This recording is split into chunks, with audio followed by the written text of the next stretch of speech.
Эл жериме тынчтык тилейм бул айда, эл чөкпөсүн кайгы сана убайга, аман жетип бул күнгө дагы бир күн жакындадык Кудайга. Урматтуу мусулман бир туугандар, орозоңуздар кабыл болсун. Бүгүн УТРК чүйдө орозодо 30 күн теле долбоору эфирде. Сиздердин кызматыңыздарда Темирлан Ахматов. Бүгүн сиздер менен биз ата энени урматтоо жөнүндө сөз кылабыз. Бейиш эненин таманынын астында дейт. Биздин жаштарыбыз ата энени кандай урматтап сыйлап атат? Биз менен бирге болуңуздар, кала бериңиздер. Бүгүн ошол биздин суроолорубузга жооп бериши үчүн дин аалымы, коомдук ишмер, аксакалдар кыймылынын төрагасы Камбаралы Оркошов ыры менен айтам ыйманы деген китептин автору устазыбыз келген. Ассалам алейкум, орозоңуз кабыл болсун. Ва алейкум ассалам, Алла кабыл кылсын. Бисмиллахир-рахманир-рахим. Биринчиден Аллах Таалага мактоолор болсун. Пайгамбарыбыз саллаллаху алейхи вассаламга саламдар, мактоолор болсун. Курсак ачып, оогон менен шайыбыз, куду бейиш төрү болор жайыбыз. Кут береке эшиктери ачылган куттуу болсун Рамазан айыбыз. Баракелде. Агай жакшы, бүгүнкү теманы ачып бериңиз. Бүгүнкү тема өтө актуалдуу тема. Жаштарды көрүп атабыз, аралашып жүрөбүз. Бүгүнкү теманы ачып берсеңиз. Кудай Таалам ушул Рамазан айында өтө соопторду эселеп берет экен. Жана дагы пайгамбардын осуятына таянсак, бир адамга гайыбынан дуа кылса, ошол дуа эң тез кабыл болот деген да. Аркасынан дуа кылса. Демек, биз бири-бирибизге аркабыздан дуа кылсак, иншалла, Кудай Таалам ошол дуабызды тез жеткирет. Жана Рамазан айында бул андан дагы тезирээк кабыл болот деген ушундай бир ишенимдебиз. Орундасын тилектерди Кудайым, орозобуз кабыл болсун ылайым. Ооз ачарда мага дуа кыла жүр, мен да тууган сага дуа кылайын. Мына ооз ачардагы дуа өтө мындай бир тез кабыл боло турган дуа. Ошон үчүн ооз ачарда өзүбүзгө, башка мусулман бир туугандарыбызга, ата энеге, мамлекетибизге, жалпы мусулмандарга Кудай Таалам ушундай дуа кылганга мүмкүнчүлүк берсин. Жакшы, анан устаз, ошол ата энени урматтоо деп, азыркы сиздин көз карашыңызда жаштар ата энесин кандай урматтап атат? Биз өзү мурдагы кыргыздан айырмаланып калдык азыр. Ата энеден алдым мен ошол ата эненин өзүнө айта турган сөзүм бар да. Ата энелер балдардын күзгүсү. Ата энелер өздөрү кандай жакшы болсо, тарбиялуу болсо, адеп ахлактуу болсо, ыймандуу боло турган болсо, демек анын балдары дагы мына ошол ата энесине карап чоңоет. Эгер ата эне өзү карманбаса, кээ бир адептерди, кээ бир ушундай бир нерселерди карманбай эле үстөкө босток аларга насаат айта бере турган болсо, таасири жок болот да. Таасири жок болот. Ошон үчүн биринчи кезекте ата эне өзү оңолуш керек. Өзү үлгүлүү болуш керек. Өзү үлгүлүү болуш керек. Балдар ата энени карап турат. Балдар ата энени гана карап турат. Өзү кечке телефондо болуп, анан кийин балдарды телефон кармаба десе, ал балдар деле ошо ата эненин эле кичинеси, алардын да акыл эси бар. Алар дагы бардык нерседен тыянак чыгарышат да жашоодончу. Жакшы. Анан ошол өзү ажекебиз ата энени урматтоо деп сонун бир мындай насаат жазыптыр да. Мындай сонун ажайып. Балким ошол насааттан дагы бир токтолуп бересиздерби? Сонун чыгарыпсыздар. Ажекенин өтө көп жакшы жактары бар. Эл баамдабаган нерселерди баамдаган жактары бар да. Ооба. Жанагы айткандай, азыр балдар ата энени сыйлоодон көбүрөөк алыстап кетти. Мындайча айтканда, баалуулуктар алмашып кетти да. Өтө баягы байлык деген, ушундай дүйнөлүк жанагы адамдарды азгырып аткан азгырыктар көбөйгөндүктөн ата эне калып кетти жакшы сый урматтан. Негизи үй бүлөдө эң башкы сый урматка ата эне татыктуу. Аллах Таала дагы аяттардын маанисинде айтат: силер биринчи Аллахка моюнсунгула дейт. Андан кийин ата энеге жакшылык кылгыла дейт да. Дароо эле. Ата энеге жакшылык кылгыла дейт. Алар карып калган кезде жанында отуруп уф дебегиле, аларга орбой айтпагыла, жакшы гана сөздөрдү сүйлөгүлө дейт. Аллах Таала көрдүңүз, бир аяттын ичинде көп нерсе бар. Уф деп айтпагыла, жана жакшы гана сөздөрдү сүйлөгүлө дейт. Себеп дегенде ата эне карыганда алсыз болот. Ата эне карыганда жаш баладай болуп калат. Таарынчаак болот. Аз болор болбос нерсени көтөрө албай калат. Ошон үчүн ата энеге өзү үч жумшак керек дейт да. Үч жумшак дегени жумшак сөз, жумшак тамак жана жумшак жата турган орун. Мына ушул нерсеге көңүл бөлүш керек балдар. Өзгөчө. Өзүнүн эле тиргилигини аркасынан жүрүп калгандар бар да. Өзүнүн үй бүлөсү менен жүрүп калгандар бар. Ал жо биринчи кезекте ата энеге өбөк, жөлөк болуп, ошондо бир жана-жан жашап, ошолорго кызмат кылыш керек өзү. Жакшы, ушу ата энени урматтоодо ата эне сен үчүн эң кымбат экенин бил. Ата энең сенин бейишиң же тозогуң дейт. Ушуга бир токтолуп берсеңиз. Ата энеге биринчи кезекте бала ата энеге кызмат кылыш керек го. Кудай Таалам бардыгын өзүнүн ордун коюп кеткен. Аял кишиге ким ушундай бир кызмат кылыш, аял киши энесине ким кызмат кылыш керек болсо, анда баласы делинет. Аял киши күйөөсүнө, күйөөсү болсо ата энесине. Мына ушундай бир бардыгын ордун Кудай Таалам коюп берген. Ошол орун менен жашай турган болсок биз бактылуу болобуз да. Ошол нерсе тартиптен чыкпаган болсок. Жакшы, ана ошо ата эне жөнүндө ырларыңыз көп, ошолорду токтолуп берсеңиз. Ата эне жөнүндө мен өзгөчө апам жөнүндө жазган ырларым бар. Ошолордун эң мындай бир эмеси эсимде калганы бул: буулукканда бук жазышар башкачам, бул дүйнөдөн өтүп кеткен капкачан, эстегенде каканактайт көздөрүм, эми мени эркелетпейт башка жан, денем өлүп калмайынча дүйнөдө, энем өлбөйт жүрөгүмдө эч качан, денем өлүп калмайынча дүйнөдө, энем өлбөйт жүрөгүмдө эч качан. Бул ырда чындыгында биздин апабыз өтүп кеткенине бир канча 7-8 жыл болуп калды го.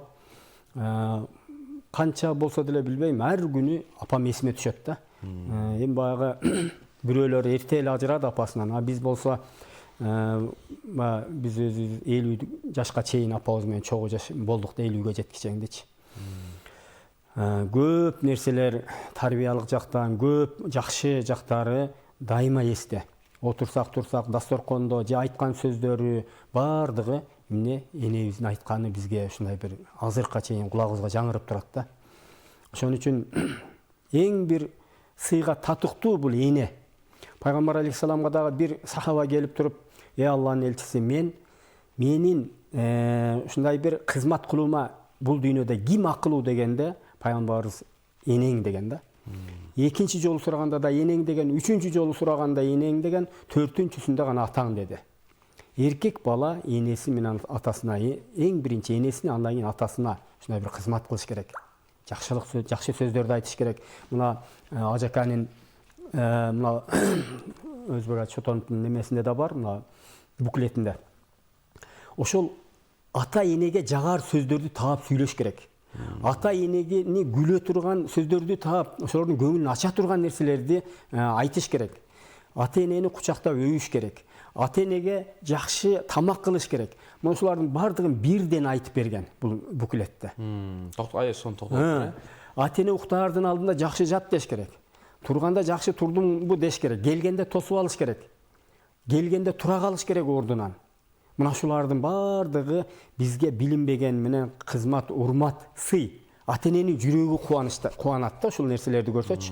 Кирсе, баласы тура калса, жакшы баягындай сөзүн айтса, жакшы тамагын алдына койсо, мына шуну кызмат дейт да.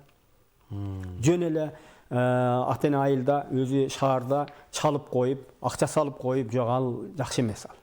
Жанында болгонго аракет кылыш керек. Алып келип өзү менен кошо бакканга аракет кылыш керек. Каймана деп коет, жоочун адамдай болуп калат. Өзүнүн бала чакасы, аялына кызмат кылып жүрүп өтүп кеткендер бар. Ушул жерде бир маселе. Илгери ушу сиз айткан ата энеге кызмат кылып, мен багайын дегендер көп болчу эле. Азыр тилекке каршы ушул өзүңүз көрүп атасыз, карылар үйүнө алып барып койгондор көп. Эмнеге мындай болуп баратат? Бул биринчиден ошол ата эне өзү ушундай бир тарбияга кайдыгер, динге, исламга кайдыгер болгон жашоодон болуш керек. Себеби дегенде ал жөндөн жөн эмес. Биздин наркта, биздин салтта бул өтө бир одоно нерсе. Болгон эмес ата энесин ошондой бир карлар үйүнө, башка бирөөлөрдүкүнө таштап коюш. Өткөндө бир университетте ушундай мугалим талкуу кылды дейт. Ата эне багыш, ата эне караганда багыш тандообу же милдетпи деген суроону койсо, ошол жерде окуган 80-90% мусулман студенттер жок, тандоо кааласа багыш керек, каалабаса бакпаш керек. Биздин укугубуз багыш бакпаш, тандоо деп жооп берди дейт да. Биз каяка барып атабыз, ойлоп көрсөңүз. Мен дагы ыраазымын дейт экен ошол студенттер. Мени деле караганымда ошо карлар үйүнө балам таштап кое берсе, мен мага эч кандай эмеси жок, эрен төрөнү жок. Ошол жакта жашай берем. Ал жакта деле мындай адамдар менен сүйлөшүп жашай берем деген ойду айтат экен да. Ушундай бир багытты карманышат экен азыркы жаштарчы. Мына ошол өтө чоң көйгөй. Бул өтө чоң жаңылышуу. Устаз, анда бир ырык бересиз ушул ата эне жөнүндө? Эми бая ата энесин жоготкон адамдар билет. Ошол ата энеңизди Кудай таала бейиштен насип кылсын, пайгамбарга кошуна кылсын. Мен өзү ата эне жөнүндө жазган көп ырларым бар. Ошолордун арасынан Бейишинин таманасы. Ата эне деген бир ырым бар, ошону окуп берейин. Өлбөйт азыр, көпкө жашайт дебеңер, өтүп кетет бир күн ата энеңер. Төгүп жашты, көмүп жерге кайтканда, төрүң боп-бош кур чайпалат кемеңер. Өмүр сыноо ашып талай белесин, өзүң анан бир күн бир топ жашка келесиң, сени дагы өлбөөчүдөй ойлошот, балдарыңа ала тоодой немесиң. Капысынан бир күн келип катарың, капысынан бүтүп дүйнө сапарың, кайран денең кабыр көздөй жөнөсө, кара көзүң калат жыттап чапаның. Ошол күндүн оорду толгус кемине, о ата эне азыр камын жегиле, биз өлөбүз, бизден чексиз мээримдүү, бул дүйнөнүн Кудайы бар дегиле, түк өлбөгөн, түгөнбөгөн мээрими, түбөлүктү жараткан бар дегиле. Бул ырда мен эмнени айткым келет? Ата эне Кудай таала жөнүндө балдарга айта жүрсүн. Ата эне ушундай мээримдүү, ата эне жакшы көрөт. Бирок андан дагы мээримдүү Аллах таала бар деген нерсени айткым келет да. Ошол ата эне дагы өтүп, кабырга алып барып коюп келип, үйүңө келсең, төрүң боп-бош туруп ушундай бир боздоп турган кезиңде, Кудай бар, ата энемен дагы мээримдүү Кудайым бар дегенди айта жүргүлө балдарга деген оюм. Жакшы. Анан жанагы Курманжан энебиз жөнүндө бир ырларыңыз бар. Курманжан датка энебиз жөнүндө ушул Курманжан датка энебиз дайым жоолугу башында, элечеги башында болгон го. Ооба. Азыр элибизде ушундай бир кээ бир көз караштар пайда болду. Кыргыз жоолук салынган эмес дегендей элечи, кыргыз аялдары жоолук салынган эмес, оронгон эмес дегендей эле. Мына ошол нерсеге жазган Курманжан датка сенин оронгонуң калп беле деген ырым бар эле. Бая дени таза энеден жакшы балдар төрөлөт, кыргызга кызмат кылган, эне терметкен 5 О датка деген ыры.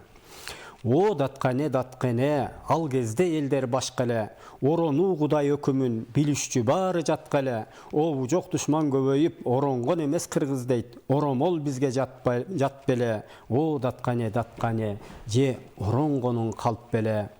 О датка оронгонуң калп беле. Оромолго жабышкан көбөйдү пасык чак кене, жылаңач көрсө унчукпа, же батыштан буйрук фас беле. О датка эне, ордуңуз сиздин башка эле, 5 убак намаз окуган бектериңиз кашка эле. 5 убагы жок болсо, бейнамаз пасык экен деп, бек шайлабай аларды, бет жуубас деп айтчу эле. Адамдар андан каччу эле, адалдар гана ал кезде, адамдарга башчу эле, ак сөөктөр гана башчу эле. Чын-чынында аталарыбыздын тушунда ушундай бир сөздөр бар эле, терминдер. Пасык деген, намаз окубаса, даарат албаса, гусул дегенди билбесе, исламдан кабары жок болсо пасык дечү да. Ушул сөздөр жоголуп кетти.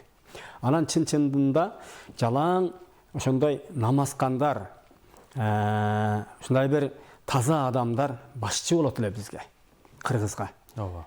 Башчыларыбыз дайым ошондой кашкаларыбыз эмне таза адамдар болот эле да. Таза десе сырт эле эмес.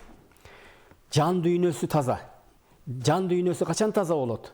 Жан дүйнөсү ошо Кудайды жакшы таанып билген адамдын жан дүйнөсү таза болот. Сыртты тазалап коюш оңой, жакшы кийим кийип, тазалап жуунуп жүрүш оңой, бирок жан дүйнөнү тазалаш бар да.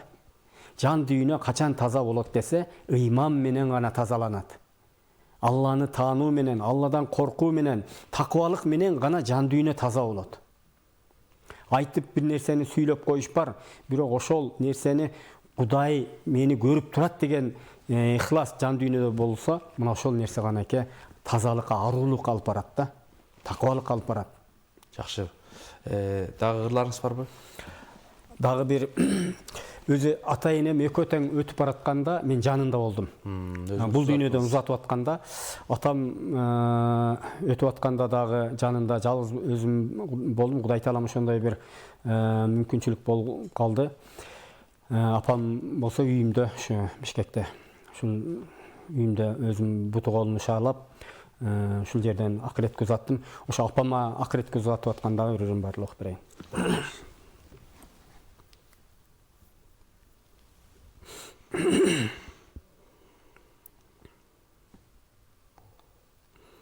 Ата эне өлбөсүн. Бейишенин таманын астында дейт.